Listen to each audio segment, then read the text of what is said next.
울고 있는가 예수의 보혈로 그대는 씻기어 있는가 마음속에 여러가지 죄악이 깨끗이 씻기어 있는가 나 지금 죄에서 사함받아 거룩한 백성이 되었으니 이 육신 장막을 벗을 때도 겁날 것 없겠네 찬송하세 찬송하세 주님 나를 구하셨네 찬송하세 찬송하세 주가 구원하셨네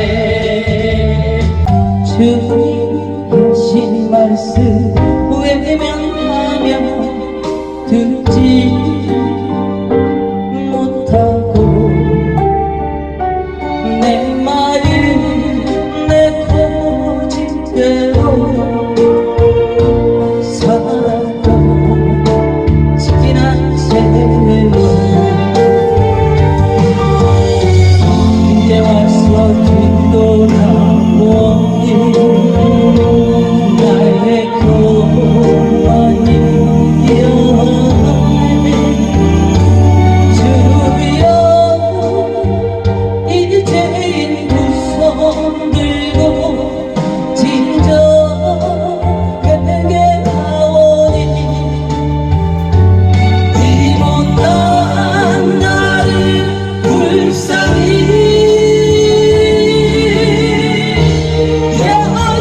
여겨주소서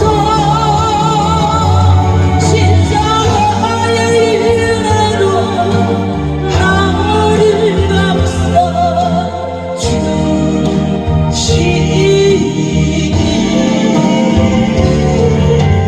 강물처럼 흐르는 눈물 감당할 길 없네 이제 날 사랑하시니 주만 따르며 살리라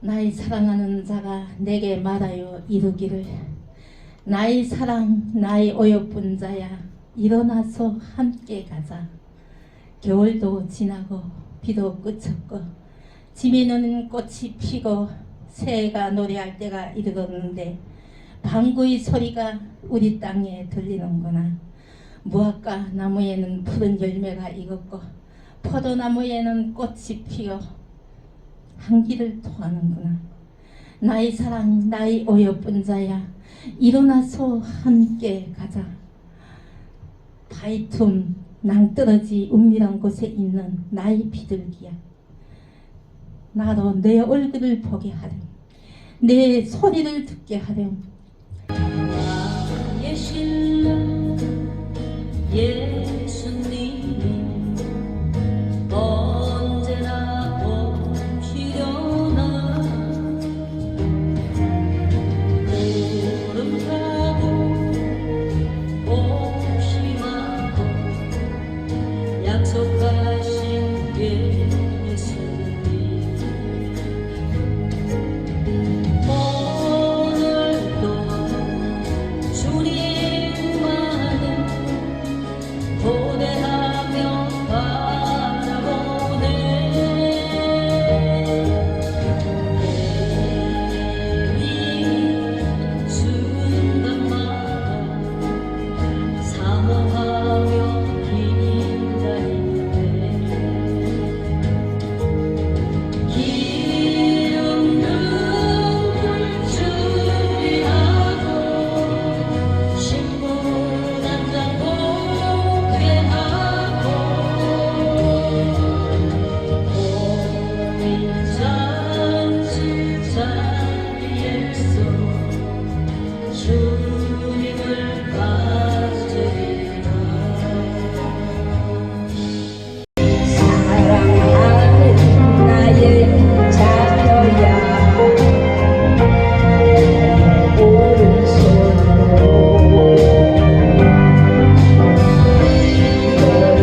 찬양해 주 이름 찬양해 참 좋으신 나의 하나님.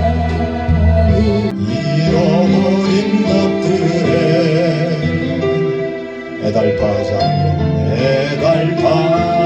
않으며 살아있는 것들에 연연하지 않으며 살아가는 일에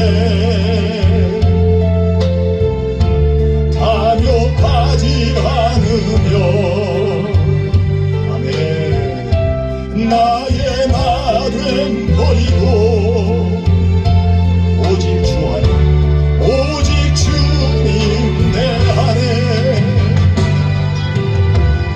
살아있는 오늘이 되게 하옵소서 되게 하옵소서.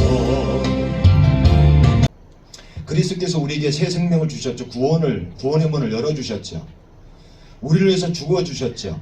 우리가 주님의 은혜로 구원을 얻게 됐죠. 예. 근데 이 구원이 값싼 은혜가 아니라는 거예요. 주님께서, 우리 주 예수님께서는 최고의 것을 우리를 위해서 희생을 하셨어요. 최고의 것을 손해보셨다라는 거예요. 그게 바로 뭐냐면 주님의 생명이었다는 거죠. 주의 생명을 희생을 했다는 거예요. 근데 오늘날 수많은 사역자들은 조그만 것도 희생하려고 하지 않습니다. 조그만 것도 손해보려고 하지 않아요. 주께서는 당신의 생명을 우리를 위해서 주셨는데, 그렇죠? 그래서 우리는 주 예수 그리스도께 1만 달란트 탕감을 받은 존재죠. 그렇죠? 근데 우리는 그리스도께 조금이라도 희생하려고 손해보려고 하지 않는 부분들이 너무 많다는 거예요. 그리스도께서 우리를 위해서 생명을 주셨죠. 이제 우리가 하나님 앞에 생명을 내어드릴 차례입니다. 그 마음으로 찬양하십시오. 그 마음으로 율동하시고, 그 마음으로 전도하시고, 그 마음으로 목회하시고, 생명 내어드리겠다라는 마음을 가지고, 조금 은혜 끼치고 그런 정도가 아니고, 내 생명 들여서 하나님 기뻐하시는 삶을 내가 살고 싶다라는 마음. 할렐루야. 오늘 사역자들이 넘어서야 할 것들에 대해서 말씀드립니다. 사역자들이 반드시 통보하고 넘어서야 할 것들에 대하여 오늘 잠깐 말씀을 통하여 은혜를 나누기를 바랍니다. 아멘. 아멘. 사역자들이 반드시 넘어서야 할 것이 있습니다.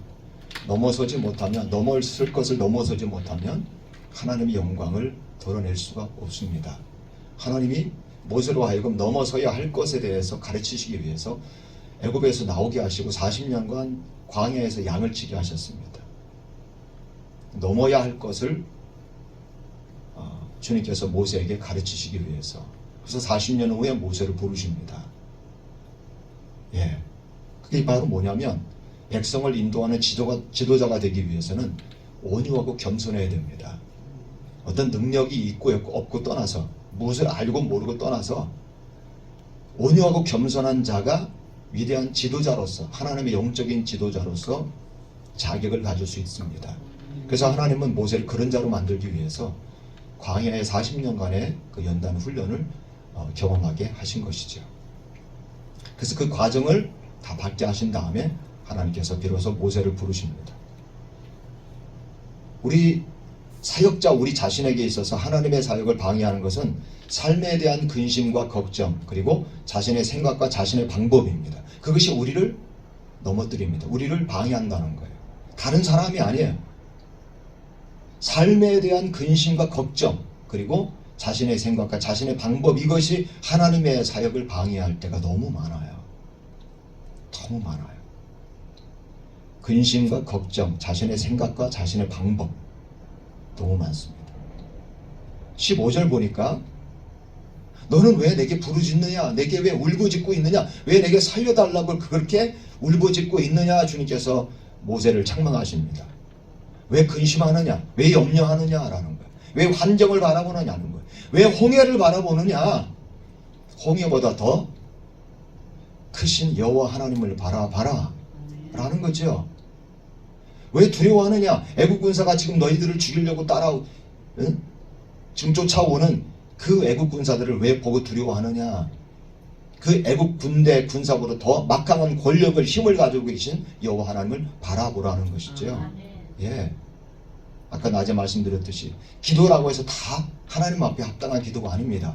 염려와 근심 걱정으로 하는 기도는 하나님 앞에 합당하지 않는 기도예요. 그런 기도는 우리가 집어쳐야 됩니다. 하나님을 신뢰하고 하나님을 의지하는 마음으로 주님 앞에 기도를 해야죠. 그래서 아무리 2시간 3시간 하나님 앞에 근심과 염려와 걱정으로 기도하는 거 그거 내려놓으십시오. 차라리 단 10분이라도 하나님을 신뢰하는 마음으로 주님을 찬양하는 것이 하나님께서 기뻐하시는 겁니다. 기도가 먼저가 아니죠. 하나님을 신뢰하는 것 그것이 먼저이고 그것이 더 중요합니다. 근데 우리는 어떠한 문제가 터진단 말이에요. 가정의 문제, 자녀의 문제, 뭐 사업의 여러 가지 환경 물질의 문제, 사역의 문제가 딱 터져버리면 먼저 우리는 하나님 앞에 나가서 아버지 도와주세요. 나 큰일 났습니다. 아버지 하고 주님 앞에 매달려 막 기도한단 말이죠. 근데 그런 기도 하나님은 원하지 않습니다. 듣기 싫어합니다. 하나님은. 차라리 그런 기도할 바에 하나님 앞에 주님을 신뢰합니다. 하나님의 뜻이 있어서 이 어려움을 저에게 허락하시는데 하나님의 뜻이 무엇입니까? 제가 이 일을 통해서 배워야 할 것이 무엇입니까? 제가 무엇을 회개해야 됩니까? 무엇을 순종하고 무엇을 하나님 앞에 헌신하기 원하십니까? 저에게 무엇을 가르치려고 이 어려움을 저에게 주십니까? 이렇게 물어야 돼. 주님 앞에 정신 차리고 그냥 살려달라고만 하면 안 됩니다. 정신을 차리고 주님의 뜻을 물어야 한다는 것이죠. 그런 가운데서 드리는 기도에 대해서 반드시 주님이 응답하십니다. 예. 이것들이 근심, 걱정, 자신의 생각과 자신의 방법 이것들이 영성을 흐리게 합니다. 이것들이 내 영성을 흐리게 하고 나를 약하게 만든다는 거죠. 누가복음 21장 34절 읽어드립니다. 너희는 스스로 조심하라. 그렇지 않으면 방탕함과 술 취함과 생활의 염려로 마음이 둔하여질 것이다. 생활의 염려로 생활의 근심과 걱정으로 마음이 둔해진다는 거. 미안합니다. 마음이 멍청해진다는 거. 생활의 염려와 근심과 걱정이 딱 밀려온다? 악한 마귀가 내 마음을 내 심령을 멍청하게 만들려고 둔하게 만들려고 지금 일하는구나. 그러면서 그걸 물리쳐야 됩니다. 예수님의 이름으로 떠나가라 이게 아니에요. 주님을 저는 신뢰합니다. 주 예수님, 주님은 모든 상황을 다 아십니다. 제가 하나님 앞에 어떤 기도를 드릴까요? 이렇게 차원 높은 기도를 하나님 앞에 드려야 됩니다. 제가 좀 이따 말씀드리지만 제가 30대 중반 어느 날 산에 가서 기도를 합니다. 하나님 앞에 스스로 작정하여 기도합니다. 걸어서 1시간 정도 올라가는 산이에요. 산 골짜기 아무도 모르는 저수지를 지나서 한참 올라가서 바위 골짜기 산이 있습니다. 거기서 하나님 앞에 기도를 해서 작정해서 매일 가서 매일 10시 11시 되면 밤 10시 11시 올라갑니다. 어느 날은 너무 기쁘고 너무 막 소망이 있고 어느 날 은혜스럽게 올라갈 때도 있지만 어느 날은 마치 도살장에 끌려가는 무슨 짐승처럼 끌려갑니다. 질질 마음은 막 어떨 때는 막 두렵기도 해요. 그리고 어떨 때는 외롭기도 하고 내가 언제까지 이 기도를 해야 하나. 남들은 다른 동료들은 사역자들은 다 열려가지고 부목사로 가고 담임으로 다 가는데 나는 뭐냐 이게 뭐야 이거 이러다 그냥 늙는 거 아니야? 결혼도 못하고 그러면서 어느 날은 막 너무 힘들어가지고 그냥 거의 꾸역꾸역 올라가서 하나님 앞에 막 기도하고 그럴 때도 있었어요. 그러나 하나님 앞에 작정하고 약속한 것이기 때문에 지키려고 산에 가서 기도합니다. 집에서도 기도할 수 있는데 왜 굳이 산에 가서 기도한다고 마음에 작정을 했을까? 참 저는 유별납니다. 유별나게 기도 훈련을 받았어요. 지붕 위에서 올라가서 기도하고 때로는 이 장롱 있잖아요. 장롱 농 안에 들어가서 입을 뒤집어 쓰고 막 웅웅 울면서 기도도 하고 뭐 그랬어요. 어떤 분이 그럽니다. 기도할 곳이 없어요. 기도할 곳이 없어요. 그건 변명이죠. 기도하고 싶지 않은 것에 대한 변명입니다. 널렸어요. 널렸어. 기도할 곳이. 기도방이 기도굴이 널려 있는 거예요. 옥상에 올라가서 기도할 수도 있고, 예? 집에서 기도하면은 옆 사람 옆집에서 들릴까봐, 밑에 집에서 들릴까봐 그것이 염려입니까? 그러면 농어 안에 들어가서 입을 뒤집어 쓰면 죽어도 몰라요. 거기서 악을 써도 몰라요. 거기서 제가 하나님은 팍 울었어요. 입을 뒤집어 쓰고 울고 엉엉 울었어요. 그랬더니 하나님이 이틀 만에 응답을 주셨어요. 어떤 중요한 응답을. 예? 그렇게 유별납니다. 제가 막 강에 가서도 기도했어요. 산기도가 무서운 게 아니고 강기도가 제일 무서워요. 강에서 기도해 보셨나요? 물이 막 너무 실거려 흐르는 그 강물 앞에서 기도하면요 진짜 무서워요. 정말 산에서 기도하는 것보다 더 무서워요. 왜냐? 옛날에 봤던 영화들 있잖아요. 전설의 고향 뭐 그런 것들이 있잖아요. 그 마귀의 전략에 많은 사람들이 걸려 넘어갑니다. 그걸 전설의 고향에 많이 봤기 때문에 혼자 기도하는 걸 못하는 거 무서워가지고. 그게 마귀의 전략이에요. 그게 텔레비전을 통해서 사람들의 영혼을 묶어놓는, 두려움으로 묶어놓는, 이게 마귀 귀신의 전략이라는 거예요. 그래도 기도했어요. 죽으면 죽으리다. 하나님께서 함께 하시니. 어느 날 기도하는, 산에서 기도하는데 느낌이 이상해. 느낌이 별로 안 좋아. 저 뒤에 후방에서, 후방 산 정상에서 뭔가가 저를 위해서 쫙 밀려오는 게 느껴지는 거예요. 많은 무리들이, 악한 무리들이 저를 향해서 쫙 오고 있는 것이 느껴지는 거예요. 보진 않았지만 기도하면서 느껴지는 거예요. 굉장히 기분 나쁘더라고요. 네, 악한 영들이 쫙 밀려오는데 순간 제 주위를 삥 둘러싸고 있는 거예요. 악한 영들이. 눈에 보이진 않았어요. 느낌으로 다 느낍니다. 그러면서 너무 두려운 거예요. 여러분 같으면 그런 상황 속에 어떻게 할 겁니까? 같이 기도, 산기도에 같이 온 뭐 기도의 동역자도 없어요. 나 혼자 있는 거예요. 예, 잘못하면 여기서 완전히 병신되는 겁니다. 죽든가 아니면 헷가닥 하든가. 그 두려움 때문에. 그래서 산기도 하는 사람들이 헷가닥 하는 사람들이 굉장히 많습니다. 내가 예수다, 내가 요셉이다, 내가 모세다. 산기도 한 사람들이. 그게 바로 뭐냐면 욕심을 내면서 하나님 앞에 기도했기 때문에 내가 한번 능력을 받아보리라. 예수님을 내가 만나보리라. 전 그런 기도를 한 적이 없어요. 예수님과 제가 하나 되게 해주십시오.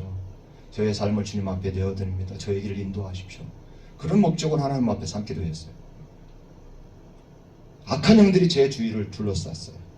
너무 두려웠어요. 너무 두려웠어요. 저는 저 혼자입니다. 여러분 같으면 막 마귀들과 싸울지라 막 그러면서 막 예수님의 한번 올라가라 돌아가라 막 그럴 것 같아요. 그렇죠? 저는 어떻게 했을까요?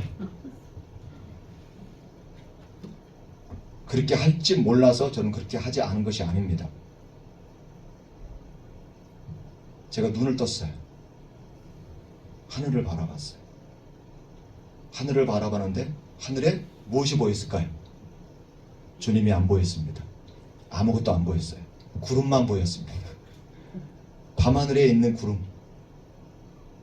도시의 빛을 구름이 반사한 그 구름이 보이게 된 거예요. 시커먼 구름이. 예수님 보였으면 좋겠는데 예수님 안 보이는 거예요. 근데 제 눈으로는 예수님은 보이지 않았지만 제 영으로는 주님을 보고 있었어요. 그러면서 제가 예수님께 뭐라고 말씀드리냐면 예수님 지금 제가 어떤 상황에 놓여 있는지 주님께서는 아십니다. 이 악한 영들이 저를 지금 죽이려고 몰려온 거 주님께서 아십니다.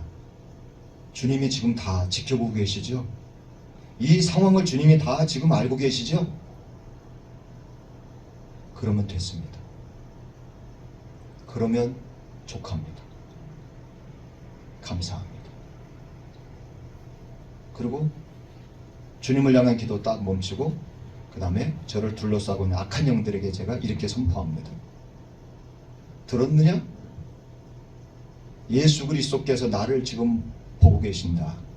나를 지켜보고 계신다. 그러므로 너희들은 나의 머리털 하나 상하게 할 수 없어.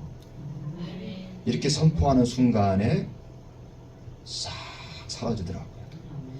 싹 사라지면서 저에게 제 마음에 무엇이 왔을까요? 평강이 옵니다. 두려움이 사라지니까 평강이 왔어요. 저는 거기서 막 마귀를 쫓고 막 그런 기도하지 않았어요. 그렇게 막 용을 쓰지 않았습니다. 살려고 몸부림치지 않았다라는 거예요. 그리스도만을 바라봤어요. 바라보고 주님 저를 아시지요? 다 알고 계시죠? 그러면 됐습니다. 들었느냐? 했더니 그냥 알아서 가더라고요. 들었느냐? 했더니 알아서 가는 거예요. 여러분 삶에 여러 가지의 걱정, 근심, 두려움, 염려거리가 올 때 다른 기도하지 마십시오. 주님 다 아시죠? 아버지, 주님 이 상황을 다 아시잖아요. 주님께서 주님의 뜻대로 하시옵소서. 저는 주님만을 끝까지 신뢰하겠습니다. 이게 정말 좋은 방법이더라고요. 여러분도 써먹기를 바랍니다. 조지 밀러 아시잖아요? 5만 번의 기도 응답 받았던 조지 밀러. 이 조지 밀러 기도의 응답의 비결은 자신의 생각과 타협하지 않은 겁니다. 그리고 사람들의 견해를 따르기보다는 신뢰의 가르침을 따른 겁니다. 하나님을 신뢰하는 신뢰의 가르침을 따랐어요. 그가 한 기도는 염려와 근심이 아니라 신뢰에 따른 기도를 했기 때문에 5만 번의 기도를 응답받은 겁니다. 신뢰. 끝까지 신뢰하세요. 기도를 하고도 여전히 근심과 염려가 있다면 우리의 기도는 믿음으로 이루어진 기도가 아니었음을 보여주는 겁니다. 기도실에 들어갈 때는 주여 아버지 하고 믿습니다 믿습니다 하고 아멘 들어주실 것을 믿습니다 하고 기도 골방문을 딱 닫고 나오면서 되겠어? 이거 되겠냐? 하나님도 못하실걸? 라는 마음이 들지. 그게 우리의 형편이라는 거예요. 그게. 그러니까 1시간, 2시간, 3시간 동안 염려와 근심으로 기도한 거예요. 신뢰함으로 기도한 것이 아니고 그 기도 헛된 기도한 겁니다. 헛된 기도. 자신의 생일을 제물로 드리지 않는 사람은 절대 믿음의 기도를 가질 수 없습니다. 여러분의 삶을, 여러분의 생명을 제물로 드리세요. 그러면 그때부터 믿음의 기도를, 신뢰의 기도를 하게 될 것입니다. 헌신하라고 많은 제가 집회 가서 사람들한테 얘기를 하면 부담스러워합니다. 생명을 드리라 그러면 굉장히 부담스러워합니다. 내가 집회를 잘못 왔구나. 난 살러 왔는데 죽으라고 하니 오히려 시험에 들어버려요. 그래서 제가 그런 얘기를 합니다. 시험 들으십시오. 시험 들어서 하나님 앞에 그 시험 드는 마음으로 기도하십시오. 저 정 목사는 나보러 주님을 위해서 죽으라고 하는데 난 죽을 자신이 없어요. 희생하라고 하는데 생명 드리라고 하는데 나 자신 없어요. 왜 자꾸만 이런 말씀을 듣게 하십니까? 나 화딱지납니다. 하나님 앞에 제발 좀 시험 들어서 그런 기도 해보십시오. 주님이 뭐라고 말씀하시는가.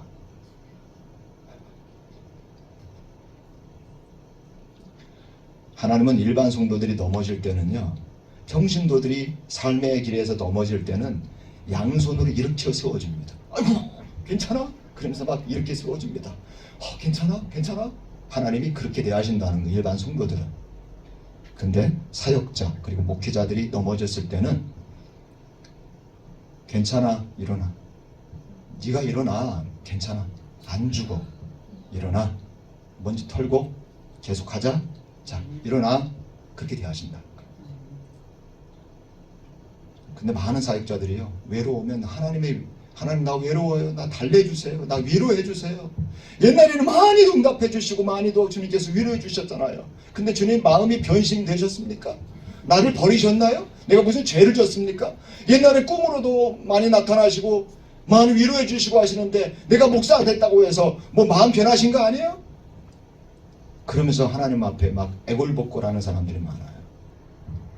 근데 여러분의 사역 속에서 하나님이 위로의 말씀을 안 주셔도 내 사역의 끝에, 내 일생의 끝에 주님께서 두 팔 벌려 그동안 내가 일생 동안 주님의 일을 감당하면서 받은 많은 상처와 아픔, 그것들을 한꺼번에 나를 위로해 주시기 위해서 나를 기다려 주시는 그 주님만을 바라보고 가시기 바랍니다. 아멘. 할렐루야. 네. 여러분 사역자들은 자신이 힘들 때마다 예수님의 위로와 격려해 주시기를 바라서는 안 됩니다. 묵묵히 용기를 가지고 묵묵히 그 길을 걸어가야 됩니다. 예수 그리스도께서 십자가를 지고 골고다 언덕까지 오르시고 죽기까지 주님은 우리 아버지 하나님께서는 한 번도 위로의 말씀을 그분에게 주신 일이 없어요. 오히려 제자들이 예수님을 배반하고 떠나죠. 예수님을 팔아버립니다. 예수님께 호산나 그러면서 외쳤던 그 많은 군중들이 예수님을 십자가에 못 박으라 그랬단 말이에요. 그런 일이 우리 사역 속에 우리 삶 속에 있을지라도 내가 잘해줬던 사람, 마음과 정성을 쏟아서 기도해주고 섬겼던 그 사람이 내 뒤통수를 치고 나를 배신한다 할지라도 하나님을 원망하지 마십시오. 그게 십자가의 길이라고 한다면 감소하십시오. 그 사람을 오히려 축복하십시오. 그 사람을 위해서 연민을 가지고 기도하십시오. 그리스도께서 제자들을 위해서 가룟 유다를 위해서 기도하셨던 것처럼 그게 우리 사역자의 삶이라는 것이죠. 인생의 끝자락, 사명의 끝자락에서 두 팔 벌려 우리를 안아주실 예수님을 바라보며 그것을 위안으로 삼고 살아가시기 바랍니다. 사명자인 우리는 주님이 주신 사명을 감당하는 데 있어서 따라오는 고난이나 어려움을 두려워해서는 안 됩니다. 사명자에게 있어서의 고난은 면류관이기 때문입니다. 우리가 만일 하나님께 사로잡혀 있다면, 그분의 성령을 그분의 사랑으로 그분의 사명감으로 사로잡혀 있다면 우리는 하나님 앞에 거성이 될 수 있습니다. 거성은 뭐죠? 큰 별이 될 수 있다는 거예요. 그러나 자기 비하에 사로잡혀서 우리는 자기 비하에 사로잡힐 때가 많아요. 자기 연민에 사로잡힐 때가 많아요. 자기 열등의식에 사로잡힐 때가 많고 위축되고 우울에 빠질 때가 너무 많아요. 그래서는 안 됩니다. 자기 비하에 자기 열등감에 우울에 위축에 빠져 있으면 거성이 아니고 유성이 되어버릴 수 있습니다. 떠돌아다니는 유성. 우리는 유성이 될 수 없어요. 하나님 앞에 거성으로 주님 앞에 서야 됩니다. 하나님께 사로잡히는 방법은 그 사로잡힘을 간절히 원하는 겁니다. 그분의 통치와 다스림을 간절히 원하는 겁니다. 실생활 속에서 주님께서 저를 직접 다스려 주십시오. 제가 못된 마음을 품었거든 그 못된 마음을 즉시로 주님께서 꾸짖어 주시고 즉시로 제가 회개할 수 있도록 고칠 수 있도록 저를 통치하십시오. 다스려 주십시오. 그렇게 저는 매일 기도합니다. 주님의 통치와 다스림. 이스라엘 백성들이 주님의 통치와 다스림을 받았잖아요. 광야에서 40년 동안. 그렇죠. 그렇게 저도 주님의 통치와 다스림을 받기를 원합니다. 조금이라도 제 영혼에 합당하지 못한 생각들, 그런 감정들, 그런 마음을 품었거든 그것을 즉시로 주님께서 터치하십시오. 즉시로 경고해 주십시오. 즉시로 깨닫게 해주십시오. 그렇게 통치를 받기를 원합니다. 그렇게 성령께 사로잡히기 원합니다. 그런 마음으로 주님 앞에 기도하면요, 기도한 대로 하나님 이루어 주시는 분이지요. 우리가 원하면 그렇게 인도해 주시고 이끌어 주십니다. 그런 기도를 계속 드리잖아요. 그러면 예민해집니다. 민감해집니다. 내가 스스로 한 말에 대해서 내가 예민해지고 내가 한 행동에 대해서 예민해져요. 내가 마음 품은 것에 대해서 예민하도록 하나님이 통치하신다는 거예요.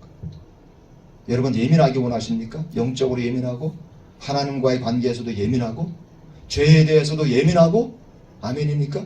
그러면 하나님의 통치를 날마다 받기를, 다스림을 받기를 기도하십시오. 그런 기도를 하면 할수록 예민해져요. 민감해집니다. 하나님의 사역은 예민한 사람만이 하나님의 사역을 성공적으로 해낼 수가 있습니다.